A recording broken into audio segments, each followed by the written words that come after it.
Hello everyone, today let's continue with the love story of CEO James and LyTuDiep. James returns to his homeland. After many years of struggling abroad, James finally managed to return to Vietnam. The moment he set foot at the airport, a flood of familiarity swept over him, making his heart tighten. The breath of his homeland, the smell of kitchen smoke, the warmth of the sun and wind, the familiar voices, all made James feel like a child returning home after a long journey. In those first days back in Vietnam, James felt as if he were living in a dream. He sat with his family around a simple meal, yet one overflowing with love. Old stories resurfaced, laughter filled the veranda, and the hardships he had endured abroad seemed to vanish in an instant. He believed that from now on, he would have more time to make up for the days of separation. But before the joy could last, storms returned. His work in Cambodia, the place where James had poured his heart and soul, suddenly faced a crisis. A major partner pulled out midway, and the real estate and commercial projects under development were at risk of stalling. Employees kept calling him for help, and every report that arrived grew more tense by the day. James sat in his familiar room in the countryside, watching the flickering lamplight against the wall, his heart weighed down. He knew that if he stood by now, everything he had built in Cambodia over the years could collapse. But if he went back, it would mean once again leaving his family behind, sacrificing the peaceful days he longed for. That night, James tossed and turned, unable to sleep. He stepped out onto the veranda, the night breeze cool but his heart ablaze. On one side was family, the love he yearned to repay, on the other was his career, his responsibility, and the people depending on him. He remembered his days in Cambodia, where he had spent sleepless nights with colleagues raising capital, where he had trudged under sun and rain to survey every plot of land, where every small achievement was earned with sweat and even tears. Cambodia was not just a workplace, it had become part of his very being. The next morning, James quietly made his way to the station, deciding to return to Cambodia. His family tried to hold him back, but he only gave a faint smile and said softly, "I can't abandon them now. Once things are settled, I will come back." On the day of parting, his eyes lingered on his hometown, filled with unspoken emotions. He knew he was leaving before he could truly make amends, but he also knew, some responsibilities cannot be abandoned, some battles must be faced. Before boarding, James turned back, his eyes firm yet tinged with sorrow. "I promise I will return. Soon." Those words, though brief, became a small flame in the hearts of those at home. They believed that no matter how fierce the storms outside, James would always find his way back to them. The moment James set foot in Phnom Penh, he had no time to rest, urgent meetings were already waiting. The office air was heavy, employees' faces gaunt from sleepless nights. Financial reports bled red, bank loans were due, and investment cash flow had been cut off. A strategic partner, once hand in hand with James to develop a real estate project in the capital, suddenly announced they were pulling out, citing a lack of confidence in the market. But James knew the truth, it was betrayal. They had quietly shifted their capital to another project, leaving him and his company drowning in debt. The days that followed were a relentless battle. James struggled to keep contractors from striking over unpaid invoices while simultaneously negotiating with banks for loan extensions.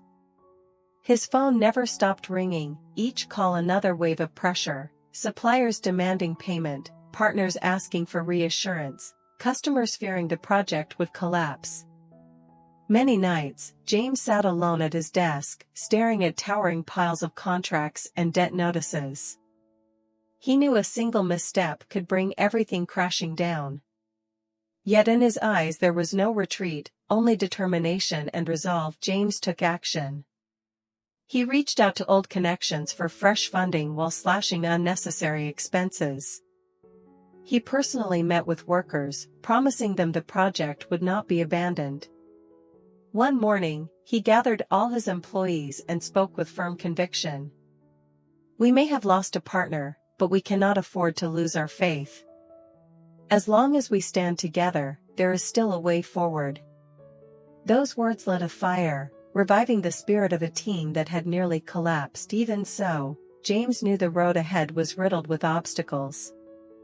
The project remained incomplete, cash flow unstable, and competitors ready to pounce. But he believed, if he had built an empire once, he could revive it from the ashes. Echoing in his heart was the promise he had made when leaving home: "I will return." To keep that promise, James knew he must fight on, no matter the storm. While James was away, Diep kept to her steady rhythm of life. At dawn, before the sunlight filtered through the leaves, she swept the yard, fed the chickens, and tended the vegetable patch. She carefully watered the bougainvillea blooming at the porch, a flower James once said was just like her: simple, resilient, yet radiant. When chores were done, Diep would sit at the old wooden table, pour herself a pot of hot tea, and check her phone, waiting for James' messages. His short notes, sometimes only a few words, were enough to keep her smiling all morning. To her, trust remained unshaken. He was only busy, and sooner or later he would return. At night, when the house sank into silence, Diep often opened an old photo album. She lingered on the picture taken the day James came home after years abroad, family gathered, laughter ringing, his smile brighter than ever. Each time she looked, her heart swelled with both joy and longing. She believed those days of reunion had only just begun, but Diep never knew that, in Cambodia, James was living in a world completely different. He didn't want her to worry, so he always hid the truth. Every phone call, he kept his voice calm and steady. "I'm fine, don't worry. Just wait for me a little longer." On her end, Diep believed wholeheartedly, answering with a smile. On his end, James sat in a cramped room, surrounded by mountains of debt papers, eyes shadowed from sleepless nights. The dim yellow light revealed a weariness he never let Diep see. Diep would tell him small everyday stories: a neighbor dropping by, the rice harvest coming soon, or tonight's dinner cooked with his favorite dish. To James, those simple tales were medicine in the brutal world of business. Yet he always replied briefly, afraid that saying more might expose the crushing pressure around him. As time passed, the distance between them grew. On one side was Diep, peacefully waiting, holding hope in the simplest things, believing James was walking an easy path. On the other side was James, alone in the storm, carrying a heavy burden, refusing himself the right to collapse. They lived in two parallel worlds, one of faith, one of turmoil. And James knew better than anyone, only when he conquered every trial in Cambodia could he truly return and fulfill his promise to Diep. When night falls, Diep's small house sinks into a silence so deep it stirs her heart. The chirping of crickets in the garden, the whisper of the wind through the old roof tiles, together they weave a melancholy melody, amplifying the emptiness within her. She often sits by the window, watching the silver moonlight stretch across the garden, illuminating every drooping branch of bougainvillea. The night breeze caresses her skin, carrying a faint floral scent that stirs her soul. And in those moments, James's image comes vividly alive before her eyes. She remembers his figure sitting pensively on the porch, his deep eyes lost in distant thoughts. She remembers his warm voice, gentle like a flowing stream each time he called her name. She even recalls the clumsy moments, like when he insisted on helping set the table only to drop the chopsticks on the floor, making them both burst out laughing. Her longing isn't fleeting, it seeps into every moment, follows her into every dream. Many times, Diep dreams of James suddenly stepping into the house, smiling with open arms as if he had never left.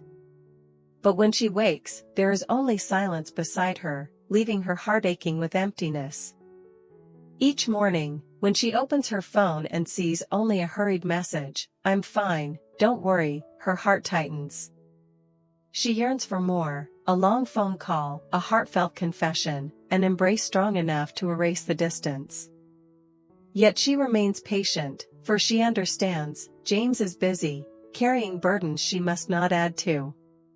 The only thing she can do is wait, and believe. Far away in Cambodia, James too carries an emptiness nothing can fill. In his cramped office, surrounded by tangled paperwork and mounting pressure, he often pulls out his phone to gaze at Diep's radiant smile in the photo taken when he returned to Vietnam. That smile is like sunlight, just one look, and his exhaustion eases, if only for a moment. Some nights, after endless tense meetings, James quietly steps onto the balcony. Phnom Penh sparkles with lights below, traffic rushing past in waves, but none of it can erase the loneliness gnawing at him. He closes his eyes, trying to imagine the scent of the village kitchen, Diep's gentle laughter while seasoning a dish, or the peace of sitting together listening to the wind in the garden. Sometimes the longing is so strong that James wants to call her, to speak for hours, to pour out everything, his worries, the pressure, even the moments he feels close to breaking.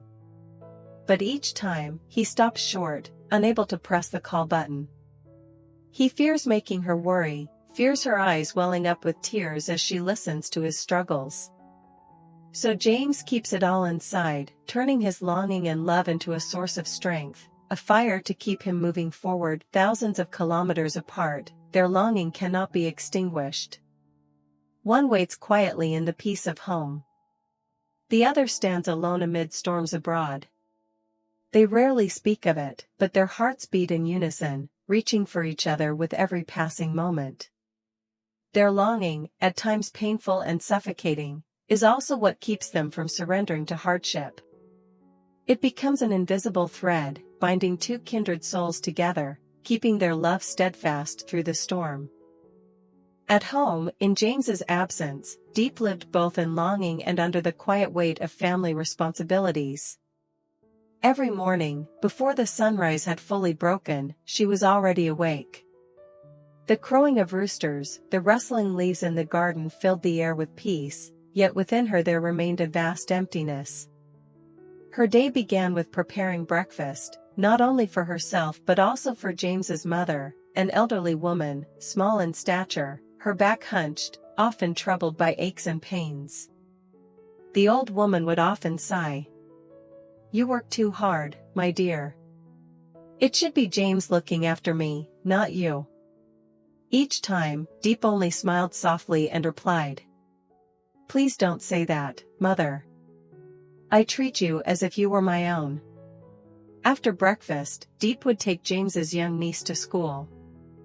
The little girl, innocent and bright-eyed, chattered endlessly about games with her friends, then suddenly turned to ask, "Auntie Diep, when will Uncle James come back? I miss him so much." At that moment, Diep's heart clenched. Stroking the child's soft hair, she forced her voice to remain warm. "He'll be back soon, sweetheart. Be good and study well, so that when he returns, he'll be proud of you." But inside, her heart grew heavy, because even she didn't know when James would truly come back. By afternoon, Diep was once again busy, cooking, washing, cleaning the house. In her spare time, she tended the garden, pulled weeds, watered vegetables, and planted more flowers around the yard. She wanted to keep the house neat and alive, as if preparing for James's return. Her once soft hands were now calloused from work. Sometimes, as she rested, she gazed at her sun-darkened hands and felt a pang in her chest. Yet she never complained. In her mind, if James was enduring storms far away, then she must shoulder the role of the anchor at home. Only by staying strong could she give him peace of mind to continue forward. At night, after tucking the little girl into bed and helping James's mother to her room, Diep was finally left alone with her longing. The oil lamp flickered, casting her shadow on the wall, lonely yet resilient. She quietly unlocked her phone, rereading James's brief messages again and again. "I'm fine, don't worry. I'll be back soon. The more she read, the more uneasy she felt. Was he really fine?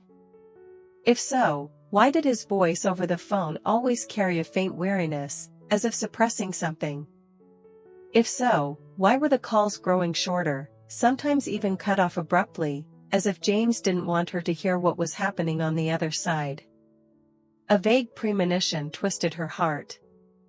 She didn't dare to ask directly, afraid of adding to his burden.